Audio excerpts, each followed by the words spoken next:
Des premiers Jeux olympiques d'Athènes en 1896 à ceux de Tokyo en 2021, voici une sélection de sportifs qui ont marqué l'histoire olympique par leurs performances, leurs exploits, pour beaucoup d'entre eux, leur vie exceptionnelle.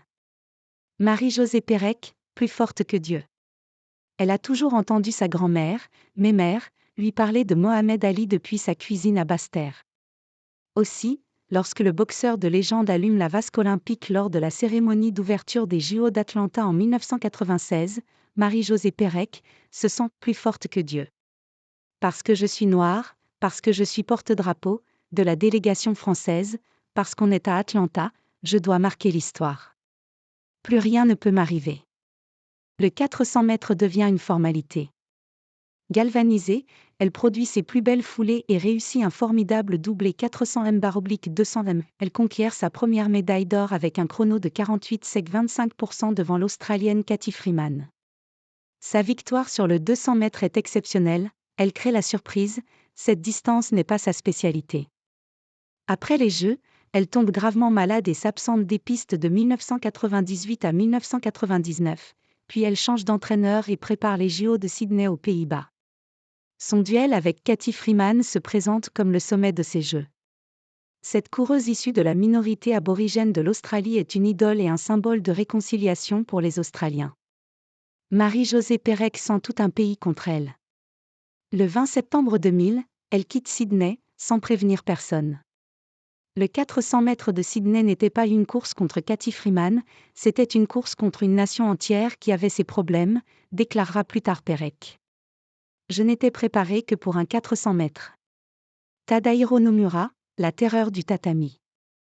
Tadahiro Nomura est né sur un tatami, son oncle est le champion olympique Toyokazu Nomura, Munich, 1972, et son père a entraîné le médaillé d'or de 1984 Shinji Ozokawa. Tadahiro Nomura est le seul judoka à avoir réussi le triplé olympique, à Atlanta, 1996, Sydney, 2000, et Athènes, 2004, le japonais décroche l'or chez les moins de 60 kg. À Atlanta, il fait une entrée très remarquée en devenant champion olympique dès sa première participation à 21 ans. Il remporte la finale par ippon. À Sydney, il ne lui faut que quelques secondes pour boucler le combat contre le champion d'Asie, le Sud-Coréen Bu Kyung-jung, et empocher son deuxième titre olympique d'affilée. À Athènes, il entre dans la légende du judo avec son troisième titre olympique. Personne ne l'avait fait avant lui. Michael Phelps, le poisson volant. Avec 23 titres olympiques et 28 médailles, le nageur américain a dominé l'Olympe comme aucun autre. Il est le sportif le plus titré. Né en 1985, le prodige de Baltimore se fait remarquer à 15 ans en devenant le plus jeune nageur américain sélectionné pour les JO depuis 1932. Il ne termine que 5e en 2000 à Sydney aux 200 mètres papillon, mais peu importe, sa légende est en marche. 4 ans plus tard à Athènes, son sponsor lui a promis $1 million s'il parvient à effacer le record de son compatriote Mark Spitz, cette médaille lors d'une seule édition des Jeux olympiques, à Munich en 1972.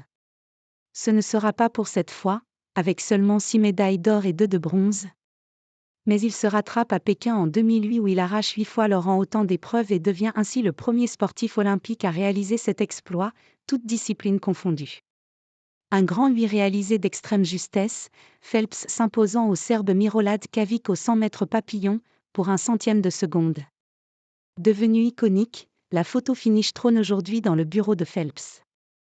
Non seulement ce gars est le plus grand nageur de tous les temps et le plus grand olympien de tous les temps, mais peut-être aussi le plus grand athlète de tous les temps, s'enthousiasme Mark Spitz.